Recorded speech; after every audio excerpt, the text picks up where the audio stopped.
लोकसभेमध्ये स्वतःहून पराभूत झालो असा माझ्यावर आरोप करण्यात आल्याचं सुधीर मुनगंटीवार यांनी म्हटलेलं आहे आणि त्यामुळे मंत्रिपद दिलं नाही अशी माहिती मला देण्यात आल्याचं सुधीर मुनगंटीवार यांनी टू द पॉइंट या खास कार्यक्रमामध्ये एक मोठा गौप्यस्फोट केलाय.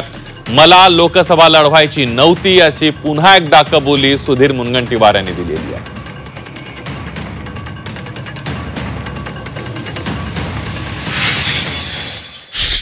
पण मग भाऊ एवढी सगळे कामं केले, एवढे सगळे निर्णय घेतले, मग का तुम्हाला वाटतं की मंत्रिपद दिलं गेलं नसेल? याचं उत्तर मी कसं देणार? बघाय नाही तुमचं काहीतरी रिडिंग असेल. नाही, माझं रिडिंग, मला जी काही माहिती देण्यात आली की लोकसभेत मी स्वतःहून पराभूत झालो असा माझ्यावर आरोप आहे. ठीक आहे, पण असं आहे का काही? कारण मला लोकसभेत स्वतःहून पराभूत कोणी होईल का? मला लोकसभा लढवायची नव्हती हे मी जाहीरपणे सांगितलं. एक्झॅक्टली, मी त्याच्याकडे पराभूत व्हायचं एकच होईल.